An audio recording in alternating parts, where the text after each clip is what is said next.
If you could please give me a warm help me in bringing up our speaker, Alex Nachman. Thank you. Thanks. I'd like to thanks Mohammed and Iqbal and Carlos for their generous invitation to talk today, and Nice's and Mohiuddin's hospitality. I really appreciate it. So I'll just begin. On January 16th, 2013, a conference was held in Iran to discuss Ayatollah Khomeini's collection of religious opinions. This piece is entitled The Tahrir of Vasile. During the conference, Ayatollah Mohammad Mo'min, a former student of Khomeini's and member of the Guardian Council, addressed a diverse group of attendees.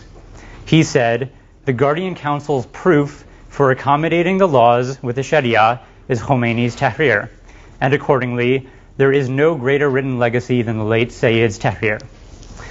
But why is the tahrir more essential to legislation in the Islamic Republic than Khomeini's other collection of religious works entitled the Risalah?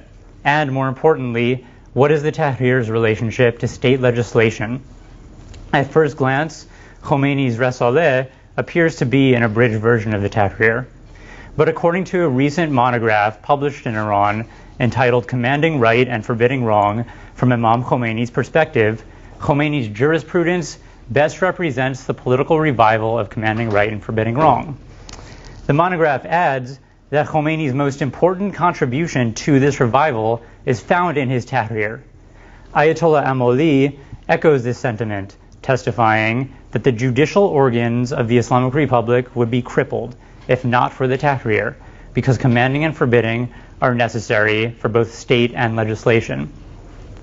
After a brief background on the tahrir, this talk will advance the following claim.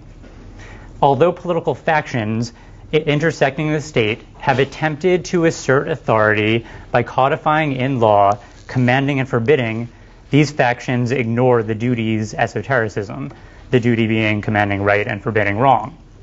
Eschewing this esotericism, these factions have failed to assert their authority because commanding and forbidding is ineffective for mediating interests within the state. Instead, the duty is most effective as a tool for self-governance and communal reform, and even violent rebellion, as Khomeini demonstrated on the eve of the Iranian Revolution in 1978. Khomeini's innovative vision of commanding and forbidding, as such, enabled a new expression of politics while also opening up spaces of freedom after the revolution. Although Michael Cook's history of commanding right and forbidding wrong in Islamic thought briefly addresses Khomeini's tahrir, no scholarship of which I am aware engages contemporary social politics with the book of Commanding Right and Forbidding Wrong, which is a subsection of Khomeini's tahrir. To be sure, most scholarship on commanding right and forbidding wrong in the 20th century is concerned with Saudi Arabia because, unlike Iran, it maintains a police force entirely dedicated to enforcing the duty to command right and forbid wrong. And you can see Frank Vogel's work for more on that. I won't go into the genealogy of the concept of commanding and forbidding, but it's been a common but not ubiquitous addition to 12er Shi'i jurisprudential texts, at least since the Persian scholar Abu Ja'far Muhammad bin Hassan Tusi died in 1067. In general, the duty isn't unlike most society's standards of social ethics, which dictate what is and is not acceptable public and private behavior, as well as the methods acceptable, approved of, or encouraged for promoting, discouraging, or preventing these behaviors. In Islamic jurisprudence, however, the three agreed upon methods for encouraging or preventing this type of behavior is the heart, the tongue, and the hand. So the heart is basically an internal or a voice from within through which you say, well, that person shouldn't be doing this. The tongue is a verbal command, and the hand is obviously force. And depending on who you ask and who you read, the order in which you employ these methods is totally different. But nevertheless, prior to Khomeini, commanding right and forbidding wrong in Shia thought was a doctrine that was only delegated to the imam, the Shi'i imam, who could only sanction the use of force, kind of like how the state has a monopoly on violence. The principle which prevented violence at the popular level and only centralized it within the state is called ahamiyya, or relative importance, which forbade commanding right and forbidding wrong in cases where significant loss to life, progeny, or property might or would probably be sustained. But mounting concerns over tyranny and its various manifestations necessitated for Khomeini a reformulation of commanding right and forbidding wrong, by which the duty could become a tool for violent rebellion, activism, or revolution. Khomeini completed his tahrir between 1964 and 1965 during his exile in Turkey.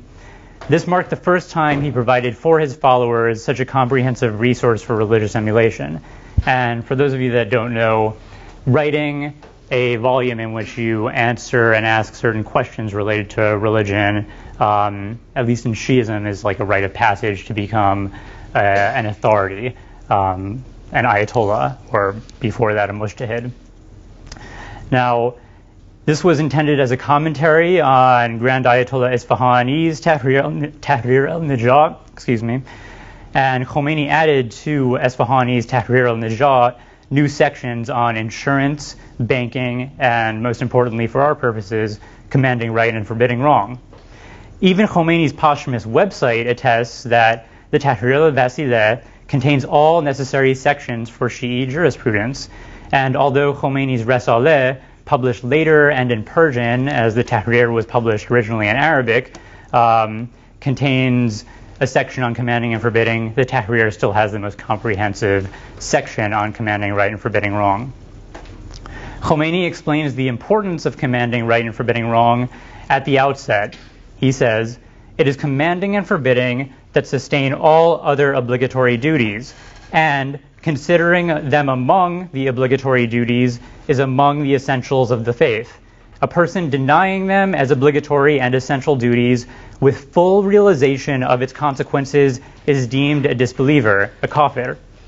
Commanding and forbidding is therefore not only as important as the 5 pillars of Islam, but serves also as a tool to reform and purge the Muslim community of harmful elements. The duty is, in other words, a way by which one proves his or her true intention."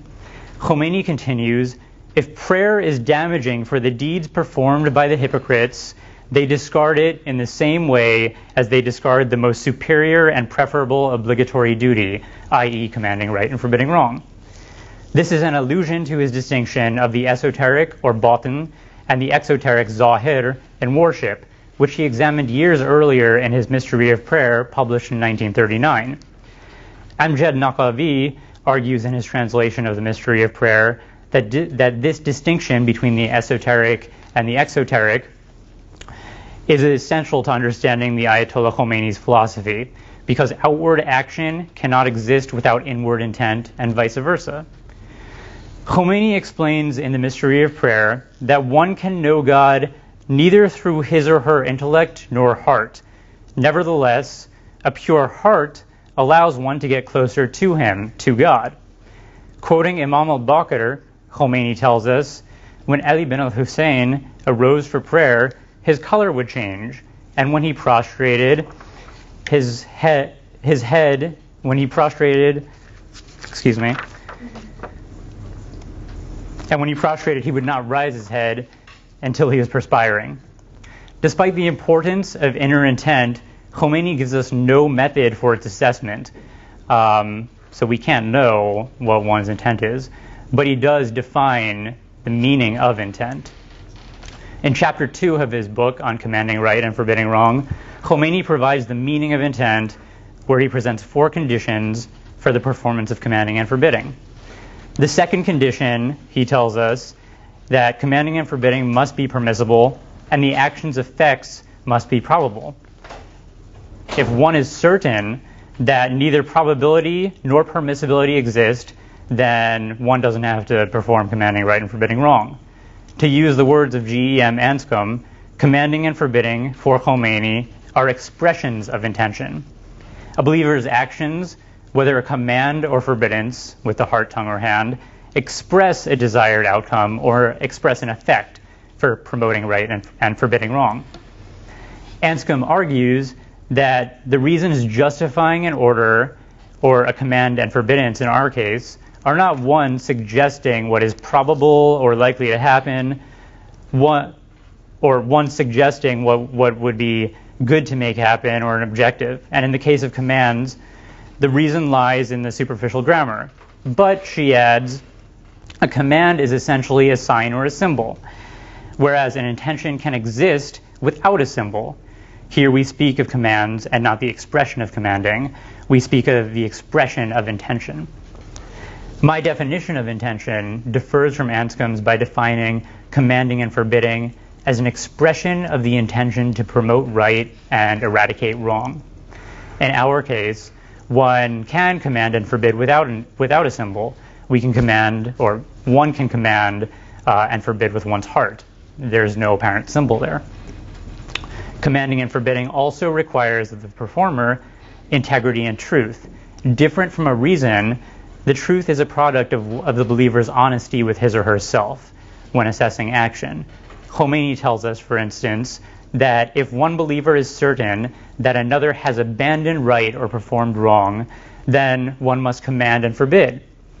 If one is certain, or there are signs that the wrongdoer has abandoned the wrong, then it's no longer obligatory. If there are signs that the wrongdoer intends to repeat the wrong, then it's obligatory. But there are neither external checks and balances on who is obliged to perform the duty, and there is no codified punishment for this transgression.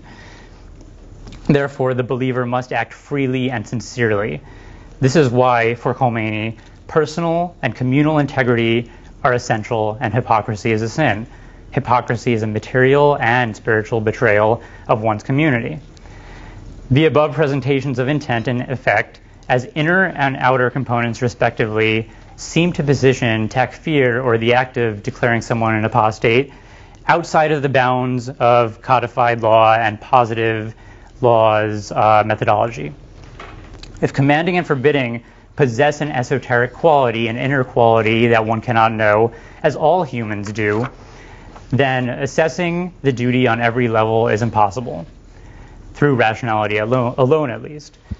One might know and express one's intention, but he or she cannot know another person's intention with any legal or scientific method. Take apostasy, for example, which is punishable by death in the Islamic Republic. On the one hand, the Islamic Republic's stance on apostasy allows for those accused of abandoning Islam to express their true intention or faith, or lack thereof, if they refuse. Although apostasy does not fall explicitly under the purview of commanding right and forbidding wrong, the two, both apostasy and commanding right and forbidding wrong, require a public expression for their assessment, but public expression is not necessary for commanding and forbidding's general performance, because these acts have a spiritual and thus ambiguous and unknowable quality, unlike treason. So treason and apostasy are not the same thing. Treason you can measure. It's a physical and material act. Although apostasy is mentioned neither in Khomeini's Tahrir nor in the Islamic Republic's constitution, some clerics, like Ayatollah Taqi Misbah Yazdi, believe that abandoning the duty to command right and forbid wrong amounts to apostasy. But actually, apostasy in the Islamic Republic is defined as a hudud transgression. So it's up to individual judges and their reference to Islamic sources to decide whether someone lives or dies. It's not in codified law, and there's no set precedence. The Iran Human Rights Documentation Center, based out of Yale University, argues that apostasy's lack of codification adds to legal uncertainty for citizens in the Islamic Republic. Yet, might this lack of certainty reveal that Khomeini's and the Islamic Republic's organs of government understand codified law's inability to determine intent, or any rational methodology's inability to determine what's in another person? And these are integral to Islamic ethics and commanding and forbidding. Unlike cases of apostasy, which depend on the discretion of judges, commanding and forbidding's performance depends to an extent on individual and communal discretion. And it is this individual and communal discretion, or individual and communal authority, if you want to put it that way, which allows for a broader interpretation of how one or a community might command and forbid. The starkest transformation of commanding and forbidding has its antecedents in Khomeini's tahrir, where he goes against the grain of tradition. For Khomeini, the damage or loss to one or another's life shall not justify an exemption from the duty if the right or wrong is defined by God. So prior to this point, that ahamiya condition would prevent any kind of violence or any kind of performance of the duty that might risk one or another's life, progeny, or property. But for Khomeini, he disagrees with that. He says that if protecting the lives or honor of a Muslim tribe, the destruction of Islamic monuments or records, or the destruction of Islamic places of worship might occur, then you must command right and forbid wrong. And the implications of this declaration against ahamiya can be traced to the next decade after he wrote his tahrir. It can be traced to 1978, after the Black Friday massacre, when the Shah's soldiers opened fire on demonstrators in Tehran. This also occurred weeks before Ashura, the commemoration of Imam Hussein's martyrdom at the hands of the Umayyad Sultan Yazid. On that October 25th, Khomeini declared to a group of students living in France, the tyrannical Sultan Yazid said that he was a Muslim, but Yazid was the kind of Muslim that the Shah is. Now we must confront the Shah, same thing in his view, with whatever it takes. We must forbid him to do evil and command him to do right. We are to pull him down from this redundant throne. Hence, we are not concerned about sacrificing our lives. Let us sacrifice them. This is clearly something that we must do. Scholars who had previously written about the duty expressly rejected rebellion, but for Khomeini, the Shah's despotism and colonial modernity needed to be purged. Commanding and forbidding thus transformed into a code of ethics to be used for revolutionary social change. To be sure, martyrdom is dictated neither by commanding and forbidding as a duty nor a single authority. This means that martyrdom is not sanctioned by commanding and forbidding, and a single authority had never been the one to tell someone to go and sacrifice their lives using commanding right and forbidding wrong. Commanding and forbidding, as Khomeini envisioned it, however, functions as an ethical and social call for Iranians to assert their agency as citizens and Muslims, for it would have been impossible to legally or forcefully obligate Iran's citizens to sacrifice their lives. The duty to command and forbid provided an ethical base on which to sanction the use of violence or violent sacrifice for politics. As Paul Kahn points out, the personal choice, and that's key, it's a personal choice to become a martyr, for a greater purpose is precisely what endows it with both sacred and political meaning, because every revolution entails the willingness to self-sacrifice. At the same time, it doesn't demean revolutionary action to recognize that revolutionaries dream of well-being even as they give themselves freely to a politics of sacrifice. As such, Khomeini deployed the duty to command and forbid in order to justify self-sacrifice and martyrdom where it had not been justified before on the one hand, and to emphasize the choice to do so as an ethical and social responsibility on the other hand. After the 1979 revolution, Khomeini emphasized, or continued to emphasize, commanding and forbidding as a way to reform both the self and the community. In 1979, for example, he employed female members of Esfahan's charity institution to try to exercise Islamic precepts and urge others to do so, as he says.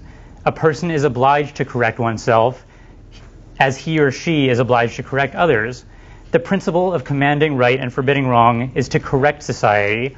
It's reformist. Then, linking this principle to national independence, he elaborated. He said, "We cannot reform our country until we reform ourselves. If you want your country to be independent, begin with yourself." And this is essential to that revolutionary idea that ethical revolutionary idea. However, from the early 1990s, after Khomeini's death and in the wake of the Iran-Iraq War, a tension emerged in the Islamic Republic between commanding and forbidding's role in legislation and its role as an extrajudicial endeavor to reform.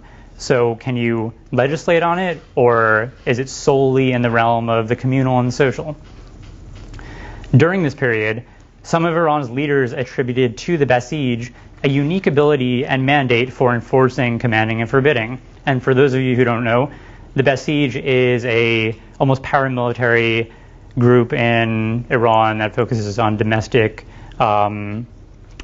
law enforcement issues, and it literally is the popular mobilization force. Ali Larijani, the current chairman of the Iranian parliament, and his colleagues in the Ministry of Culture began to promote the idea that the proper culture in Iran was that of this Basij, and in 1992, the law of legal protection for the Basij was passed, giving to that group, the Basij, permission to apprehend criminals and suspects. A year later, in 1993, Khomeini's successor, Khomeini, formed the headquarters for the revival of commanding right and forbidding wrong, or in Persian, the Citade Ehyai Amr bil Ma'ruf and Nahy munkar. This represented an effort to institutionalize and give political form to this proper culture. So factions within the state attempted to channel their interest through institutionalizing commanding right and forbidding wrong, and strengthening the Basij, both of which, that headquarters and the Basij, used to spread revolutionary ideals and Islamic morality. On April 20th, 2015, Tasnim News reported that Larijani spearheaded a law that protects those who command right and forbid wrong.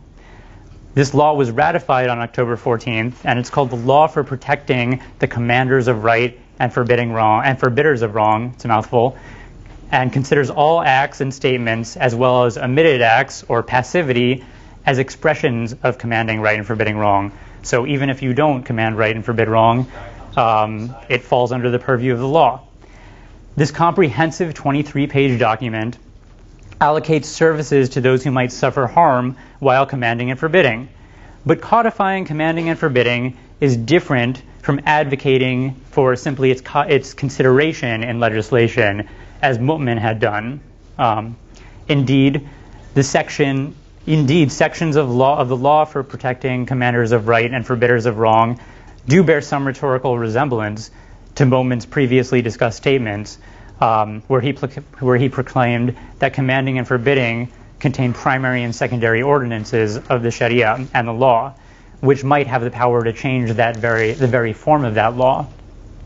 The difference, however, is that while Mu'min bases the possibility for legal change on commanding and forbidding and the Sharia without advocating for their codification, the newly ratified law limits the performance of commanding right and forbidding wrong in two ways. First, it ignores the importance of inner intent, that esoteric quality of the heart, in matters that were historically unbound by a single centralized authority. In other words, government institutions attempted to make commanding and forbidding more amenable for legislation and easier to codify into law by ignoring those ambiguous or inconvenient qualities of Islamic precepts. It appears that even with a professed monopoly on commanding and forbidding by force, by the hand, the Islamic Republic's institutions and leaders can punish only verbal and physical transgressions while encouraging self-governance as public morality. So they can only, let's say, limit what one says in public or on Facebook or what one physically does. They have no purview over most of what people say. They don't have the manpower. And two, they can't punish someone for believing something in their heart of hearts. But the establishment of the headquarters for commanding and forbidding and the ratification of the aforementioned law undoubtedly demonstrate an authority, a decision, but the state can effectively neither obligate prayer nor can it seriously address commanding and forbidding with one's heart, like I said.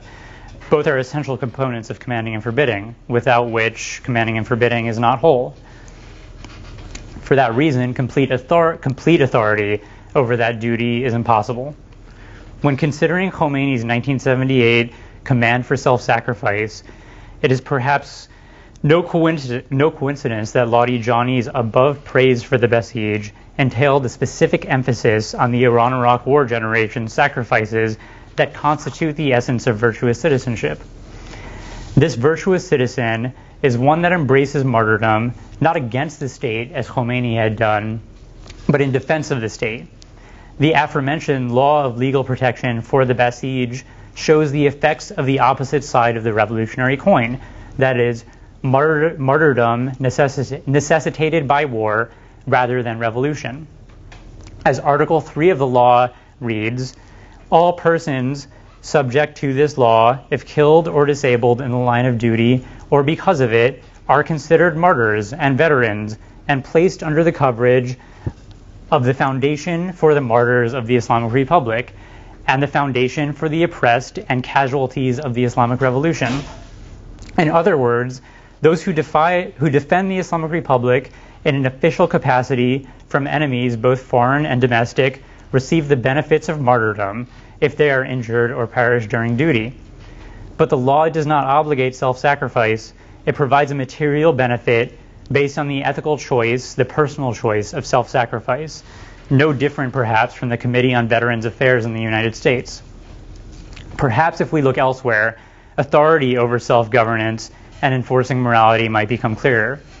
The French historian Michel Foucault presents in Technologies of the Self ways by which individuals exercise authority when performing and understanding ethical actions, which can reveal important parallels with commanding right and forbidding wrong. Foucault was primarily concerned with the genealogy of how individuals act vis-a-vis themselves and how their actions affect their relationship with others and themselves. He sought to reveal how techniques that dictate individual and group interaction based on what might be forbidden affect our understanding of ourself and our surroundings. According to Foucault, this type of action is rooted partially in the Greco-Roman examination of the self as an administrative, not juridical, he carefully points out, stock-taking of one's deeds. So it's not about judging as a group, it's about sort of understanding why you're doing certain things or not doing certain things. The subject, he tells us, constitutes the interaction between acts which have to be regulated and rules for what ought to be done. Of course, commanding and forbidding is not simply a stock-taking, but a performance. This requires of the performer a personal and communal assessment rather than a juridical reckoning. Foucault himself had addressed how the Iranian Revolution implemented new ways of self-governing and resisting power. In his chapter, Questions of Method, Foucault presents something called political spirituality as a problem of truth and governance. Isn't the most general of political problems the problem of truth, he asks? And he continues, how can one analyze the connection between ways of distinguishing true and false and ways of governing oneself and others? The search for a new foundation for each of these practices in itself and relative to the other, the will to discover a different way of governing oneself through a different way of dividing up true and false, this is what I call political spirituality. Now, part of the goal of this talk is to show how Khomeini effected with commanding and forbidding a new method for state and self-governance, as well as the problems inherent in this method. It is indisputable that Khomeini built a new foundation for truth in politics. Yet, if truth is the most general of political problems, then why do those who attempt to legislate or co-opt commanding and forbidding appear less concerned with the duty in its entirety and more concerned with using it to assert authority? I don't mean to suggest that the distinction between true and false, as Foucault would have it, is irrelevant in state politics, but rather that this distinction is subordinated to authority, so it matters less what might be historically true and what a set of obligations say than where the authority to decide on those obligations lies.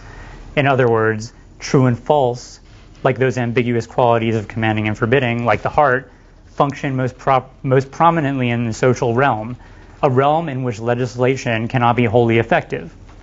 This is why, despite their legal mandate, the Islamic Republic's myriad police forces cannot unilaterally limit the boundaries that are constantly challenged by the nation's citizens. Even those citizens and clerics who believe in the importance of commanding right and forbidding wrong have challenged the state's enforcement of the duty. A low-level nothing cleric recently addressed an app called Girshad, used to avoid the morality police, called the Irshad, stating, "Commanding right and forbidding wrong are divine duties, but neither the Irshad nor the Girshad is the solution." This statement signifies that no matter the state's efforts, it can regulate only commanding and forbidding by force, meaning by the hand, and not by the heart, or even effectively by the tongue, or apparently by the app, thus separating the duty from the very parts that make it whole. Khomeini's earlier pronouncements indicate that for some clerics, authority outside of codified law or a constitution is necessary in order to maintain influence. Commanding and forbidding, by all means except force, are prerogatives of ordinary citizens, largely independent of legislation and state institutions. Thus, commanding and forbidding not only functions most effectively in the social realm and not the political level of the state, even if it might be used against the state, but it also provides a degree of freedom for those who perform it. The subtitle of this lecture questions whether commanding right and forbidding wrong is a paradigm for esoteric ethics or a call to revolution and martyrdom. But maybe I should conclude that it can be both. Indeed, the success of revolutionary martyrdom is owed to a set of ethics outside of codified law. And that's it. Thank you. So we'll go ahead and open up the floor for any questions. Alex, you, sorry, kind of jump in. But you started your talk saying that what you have in Iran with commanding the right and forbidding the wrong is different from what you see in Saudi Arabia. Mm-hmm. We know that in Saudi Arabia you have a morals police. Yeah. In Iran you also have a morals police. Mm-hmm. So what was the distinction that you made then between the two? Right, so basically there is a morality police in Iran, but they're completely ineffective, or way less ineffective than they are in Saudi Arabia. Iran doesn't have what's called a muhtasib, which in Saudi Arabia is basically the judge, jury, and executioner. It's an office, a person who decides what commanding right and forbidding wrong is. So all aspects of it. And you don't really see any sort of real discourse in Saudi Arabia about commanding right and forbidding wrong. I think that is basically because in Saudi Arabia there's no ability, there's no authority to make a decision outside of what is perceived as Islamic law. There's no sovereignty. Even God has no sovereignty in Saudi Arabia because it's all about what is codified as religious law, whereas in Iran, you do have discussions about these issues. You do have difficulties when enforcing something like commanding right and forbidding wrong. So that in Iran, even if someone says, the irshad isn't the solution, they're not really punished. You get the vans going around the corners telling women to cover themselves up, these are serious issues, but the Islamic Republic realizes that they can't have their hands in every pie. So I think that's why apostasy, for example, is kind of, not open to, it is open to interpretation by the judges, but it's also, way less common to be tried there than in Saudi Arabia. I don't know if that answered your question. I don't know if anybody has another question, but kind of like, I suppose a follow-up on that. And I'm not sure, because I'm not sure if you covered it, but how does this fit into there's no compulsion in religion? How does it tie? Does it tie in? I think it might. I I don't think the Islamic Republic thinks of it that way.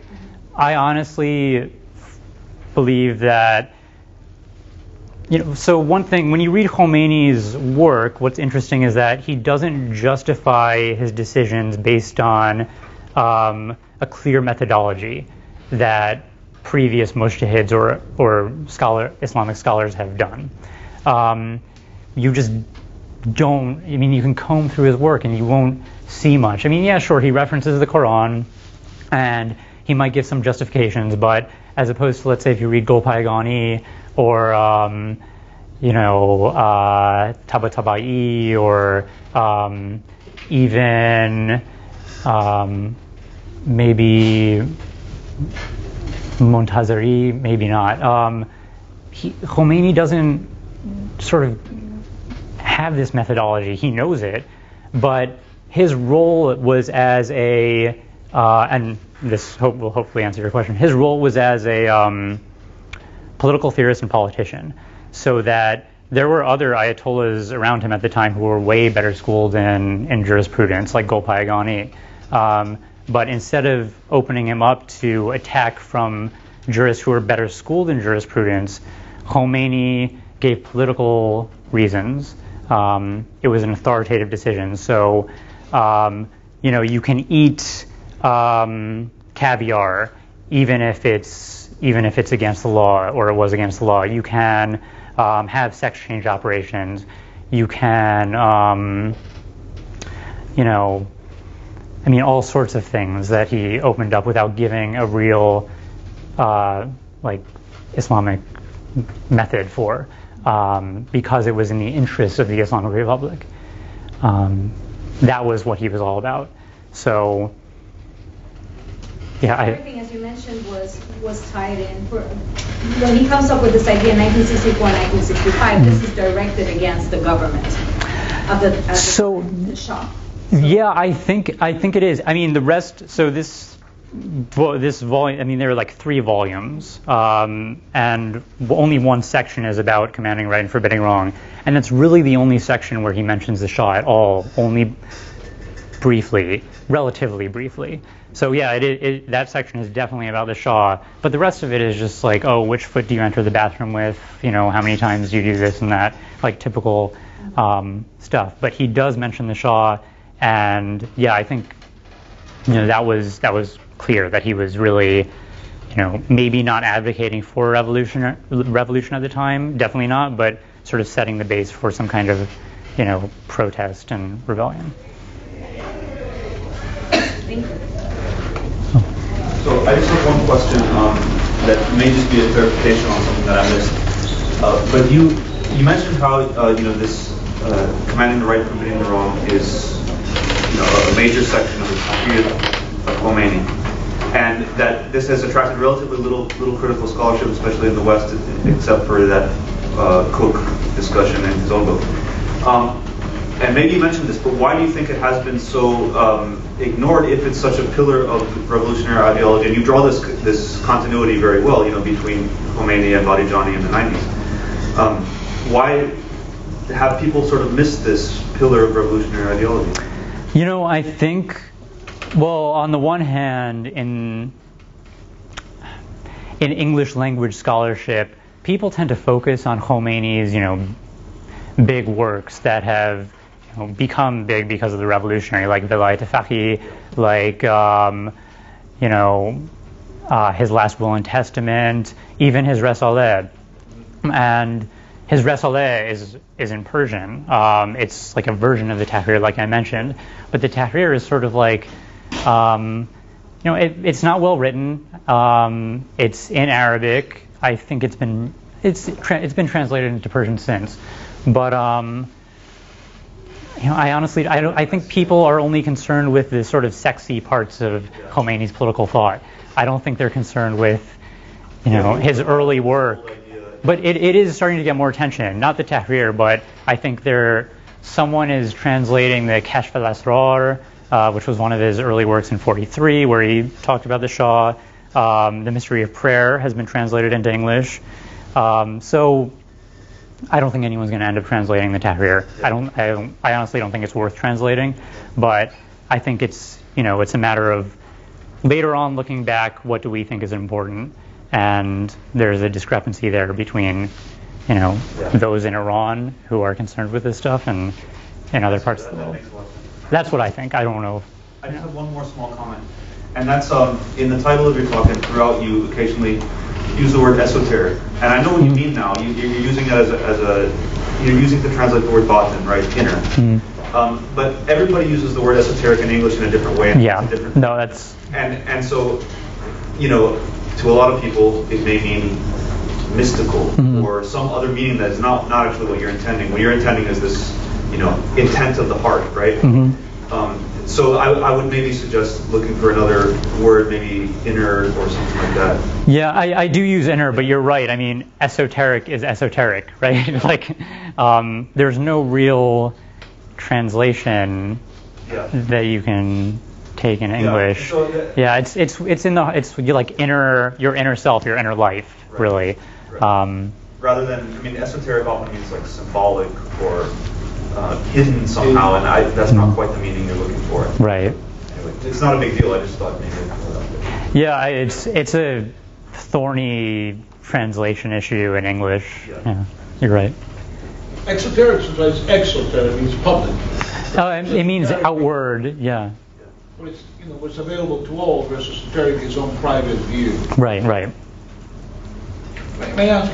Do I have time for a question? It's a big debate, obviously, in American jurisprudence, when we call it that, between the living constitutional people versus the strict constructionist people. Is there a way to frame your discussion in terms of that debate that we're having in America in terms of how we interpret it? Yeah, I think there probably is. I mean, well, the thing about the Sharia is that it's not codified. It's necessarily not codified. It's not written down in law. I mean, you can look at, hundreds of different ways to write it down, and none of them will match one another. Whereas the American Constitution, if that's what you're asking, you mean, is definitely written down. It's not based off of. It's based off a set of ideals, but it's not based on a historical, communal sort of consensus. Actually, I meant in the sense of latitude in interpretation, or whether there is a fixed interpretation versus whether a free interpretation is available, and or whether there is a strict interpretation that has become standard over time. For the Sharia? Yes. No, I mean, I think over time there have been more interpretations and less interpretations. If you read Richard Bullitt every 400 years, there are more interpretations and less interpretations. But there are always different interpretations. There's no, there hasn't ever been a council on which there has been consensus of the entire Muslim community to write down the Sharia where everyone agrees on, Article 1, Article 2, Article 3. I mean, there are certain fundamentals that people do agree on, but even those are open to interpretation. Which allows me a follow-up question. The American philosopher W.B. Quine rejected what's called the analytic-synthetic distinction. And analytic means something that's fixed, immutable, versus something that is subject to change by experience. And he substituted that with the concept of centrality. Is the concept of centrality then a better word for what is fundamental in Sharia versus the concept of a rigid line of demarcation between what is fundamental and what is not and subject to change and revision? I mean, see, that gets complicated as well, because Khomeini, one of his most famous or infamous statements is, if the Islamic Republic depends on it, you can abrogate and do away with the 5 pillars of Islam. You can throw them in the garbage if the state depends on it. So I don't know. Like he's a Quinian. Maybe. It's cool. Any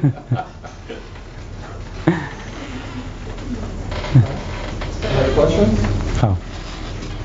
Sorry if you had already mentioned this, but how do you think aside from what happened in 2015 that you mentioned, how do you think commanding right and forbidding wrong has changed with the proxy conflicts that the Islamic Republic has with Saudi Arabia? Well, the short answer is I don't know. But you do find in some of Khomeini's statements, and I mean statements from a lot of authorities in the Islamic Republic saying American or Saudi Islam is American Islam. It's, you know, dependent on oil and American colonialism, and Iranian Islam, well, you know, that's independent from all these, you know, external hands. And I think that, well, I honestly, I don't know how that relates to commanding right and forbidding wrong, but it enables a sort of opposite of what Saudi Arabia is. So you can justify, oh, we're doing this because, you know, it's better than Saudi Arabia, maybe.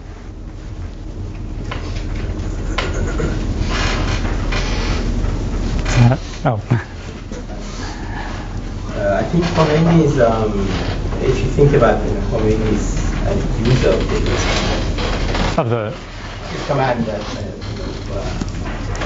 asking for people to do the right thing, and then the evolution of it in his thinking. It's fascinating because against the Shah, he never called for martyrdom or jihad. And the United did the same thing about Iraq.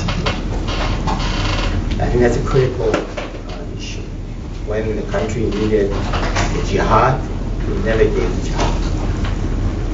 So that I've always been thinking about that, you know, that when the country was invaded, and a lot of people expected that he would have a categorical call for jihad and frame it as exactly the same thing, or just as a simple jihad. And he never did that. So I think, you know, and the reason for that is not here for us to ask him. They lie in a foundational issue, actually, and that is the separation of state from society, from the get-go, from the time of the Prophet, which I don't think is being resolved in the Islamic Republic either. In other words, what is the connectivity, organic connection between the law and the Sharia and religion, state, you know? And I think Khomeini, in spite of being the theoretician who laid the foundation for the Republic, or the meaning of the Republic, he could never really come to terms with this totalization of law and taking it away from individual as a person who practices religion or doesn't. I think this tension still exists in Islamic Republic of Iran and during his life. You can also see it in Sistani's approach towards the concept of jihad, even against ISIS. Right. He didn't call it that. He sort of called for people to help. So I think I believe myself personally, it's ontologically, it is almost impossible for them, especially for the Shia scholar, in the absence of the Imam, in the absence of the naturalist, to actually totalize law on the entire society, because first of all, Khomeini knows that that's his personal interpretation. He is among many others. His personal interpretation does not have to be applied to him. Although he's the leader, and he sort of willy-nilly became the person that you have to listen to. But theologically, he has no right to tell this class in Iran what to do or not to do. Exactly. So the problem for a theoretician like Khomeini is, how do you bring the public space into law? And I think the same question exists. So when they passed that law in Parliament, the critique was Sunnification of Iran, because it was easier for the Sunni tradition to do that. For the Shia state, in the absence of the immaculate Imam, if he is here, maybe he knows. But I'm a human being, although I'm Ayatollah, I know everything about religion. It is my own personal view of the law. You may follow me, you may not follow me. You may follow somebody else instead of me. So I think this separation between my theory about this, which I talked about in 1997 with Ali Mazrui in a conference in Pakistan, is that Islamic political theory cannot sustain a strong state, but it can sustain a strong society. And therefore, whether you would do something right or wrong is fundamentally about you as a person. And the state has a very little theological justification to actually legalize the intervention based on Islamic law. As long as you separate the two. And right. when you don't, then whatever the state says, and then ulama will sign, and therefore you have in Saudi Arabia a totalized Exactly. law, and so on and so forth. So I think that's a foundational paradigmatic issue for Khomeini, and that's why his command is very mellow in language. If you read Persian carefully, it's not a command. You know? It's almost a suggestion. Right, exactly. And therefore the suggestion leaves the agency to individuals. To now, and that's my first point. My second point is, then you have to think about it. What is it that prompts them to do this legalization of this? You know? And that goes back to the question of the society responding now to other types of interventions in their life by openly violating religious ethos. And therefore the state doesn't know what to do, because all of a sudden a society which was on itself homogeneous before, it's not homogeneous anymore. And I attribute that to the globalization of identity everywhere, including in Iranian society. And the death of Khomeini. And then, of course, after that, there's Khomeini. And even if he was alive, I would say, he would not be able to deal with the life, with the society that he left behind in 1989 and 2014, 15, or 11. Therefore, this tension between a diverse identity of the society now, which does not follow a homogeneous culture anymore, and defies the states on being non-religious, has created a tension for them that they think if they just let this go, the society will completely dominate. Right. And therefore they legalize some sort of a do's and don'ts. You can't do this, you can't do that. Imagine if in the United States, all of a sudden, in Miami, for example, the majority start to not to wear their top part of their shirts and they just come out naked. Or some of them would do that. Or potentially they're about to do it. All of a sudden, you may have soft laws that exist in the book in the United States coming out as you can't do this, you can't do this. And if you think about it, when summer comes, a letter comes from the president's office about dress code at FIU. You can't come with this and this. Usually it comes in May or just before when it gets too hot in FIU. So the dress code suggested that you cannot do this, you cannot do that. So it's mild, but if you violate it at FIU, they may call the police. I studied in University of Miami when I was a student. That people just walked from the pool and they came to class. And some of the professors didn't know what to do that, so they called somebody at University of Miami and they have to suggest something that you cannot come to class like this. So I think that tension, especially in a Shia Islamic Republic, that the private morality is up to you, and the assumption was that everybody agrees with that because it's the way they are raised up by their families. And now they have become rebellious against that.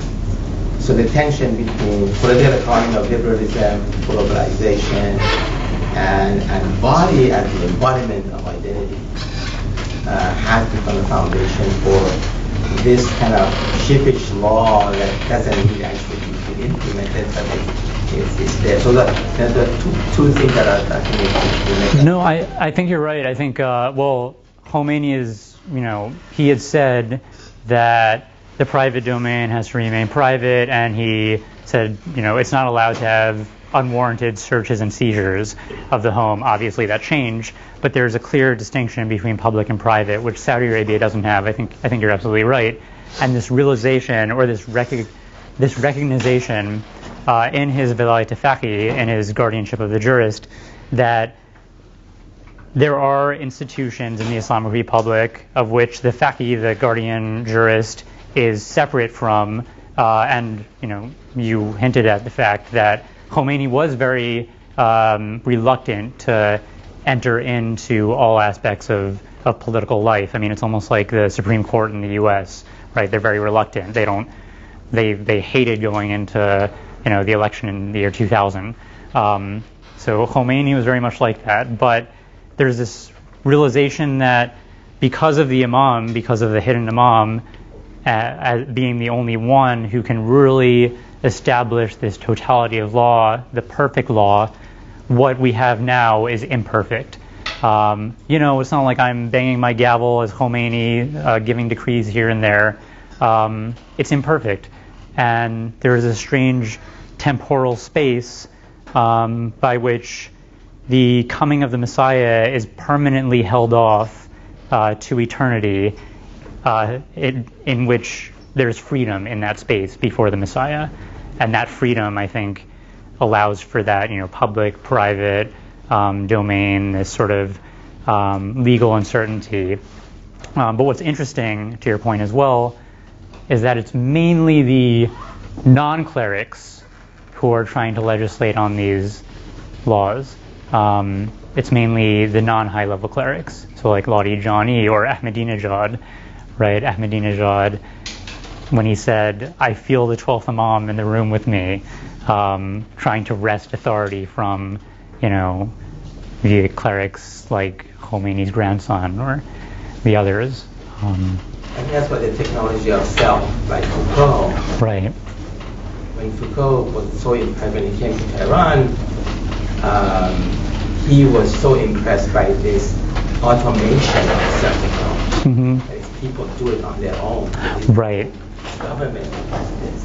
And he was so taken by that there's nothing like this anywhere else. Mm-hmm. And so on. And I think that element of technology of self is not shared the same way anymore by the society. Right. It's a multiplicities of technology of self, which are contradictory right now. And therefore, if he was alive and would visit Tehran today, as opposed to 1979, he would see a different type of technology of self that are at odds with each other. Right. So I think the legislating is a rescue mission of some sort, but it's not being implemented, at all with harshness. It's almost suggestive, almost comical at times. I mean, yeah, it's. Or, it proves an original argument that they cannot have a totalitarian state because the state doesn't have that much of a sacred entity in Islamic thought. That's why Islamic political theory cannot really theorize successfully because of the ontology question as strong states. Right. And you do, what's interesting that I didn't mention actually was that, I don't know if we have time, but in the Constitution, the original Constitution of the Islamic Republic, I believe in the original, you do have this codification of commanding right and forbidding wrong. So it is in the Constitution, but during these councils, it was just decided that it would be a suggestion. So, how do you have a law that is just a suggestion? It's this, very strange aspect, but it's really just to establish a political ethics as an essential part of that institution, of those legal institutions, I think. All right, any other questions? I just have one question. I'm interested in the discussion that Dr. Musbahi brought up. So Shiism has always had a hard time creating an orthodoxy for itself. In fact, the structure of Shia Islam almost resists a single orthodoxy, whereas Sunni Islam, the relationship among the ulama are structured so as to create a consensus in the absence of the prophet. In Shia Islam, in the absence of the imam, there's no real consensus possible because it's a bunch of individual ijtihad, and then you follow taqlid against whoever you want. Well, taqlid enables a degree of orthodoxy, so that's why you don't get Osama bin Ladens in Shiism. And it always will be. It's still, you've still got a bunch of people. But that's new.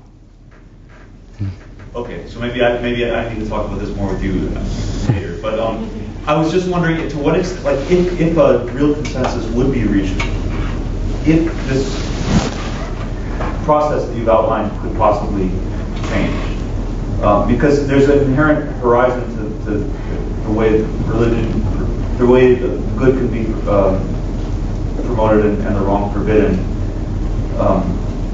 with the current things as they are. And if this were to change, do you think like if there was some sort of stronger consensus reached, if legislation could actually proceed? You're asking if there can be a consensus on how to command right and forbid wrong? And if the lack of consensus was really keeping this philosophy from really deepening. I mean, well, you can argue that's one of the reasons why it's written in these treatises, in these Risalah. I mean, there is an attempt to sort of create an orthodoxy, even if it's only through one person. You write a set of rules about, not every aspect of life, but a fair chunk of main aspects of life, including commanding and forbidding.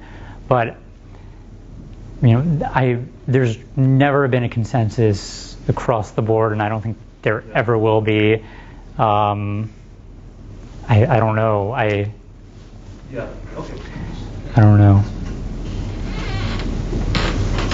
I mean, as a footnote to Carlos' question, I think this revolution itself, and then having a constitution based on some sort of Islamic, and then have this person on the top of the it is almost a Sunni situation, because it doesn't exist. The political theory itself is problematic in that sense, and therefore it's a constant tension how far you can go. And that's why a massive part of the religious establishment completely disagree, right, even with the foundational question, which is having one person on the top as a religious authority. Right, that's the issue. As a religious authority. And therefore, Khomeini knows that they're right in that sense. And he's an exception. And remember this, that he was not a senior. Okay? Exactly. He always respected where they're coming from.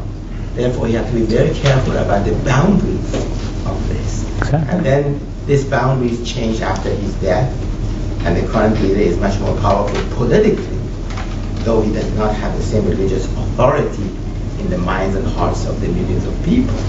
So again, goes back to my original argument that there is no strong state, centralized state that can emerge from Islamic political theory. In Sunni Islam, it was whatever is written is a justification for whatever has happened. Exactly. We have a strong state, therefore this is the law. The Shias never had this, and Safavids tried a little bit in Iran, but even there it remains fusion, because the ulama themselves never allow themselves to become the replacement for the imam. And I think that's one of the reasons why you have all of these institutions in Iran. I mean, these councils and these institutions that are very hard to keep track of. It's messy to sort of, keep talking. That's what they do. Exactly, yeah, and try to reconcile all of these contradictions. So, the Expediency Council and the Guardian Council and the Parliament. I mean, you need to, but it works. Poorly, but it works. And it's, in my argument, the first real successful experiment of Islamic sovereignty in history. Yeah, I would agree about how remarkable it is, because all of the other states in Islamic history, strong centralized states from the Ottomans to the Safavids, had as doing 90% of their governance secular law, completely secular law, never supposed to be religious law that was inherited from the Mongols and from other states, and all kinds of customary law. And this is the only time that, and underlying at the very core of political theory there was no Sharia. Sharia was a kind of ephemeral thing on the side. But really all these were essentially secular states, from the South just to the Caucasus. And this is like a real genuine experiment. Yeah. Yeah, I mean, in terms of having a modern state with modern institutions, a parliament, and voting, it's not a democracy, but you have people that vote, and you have institutions, and running sort of republic.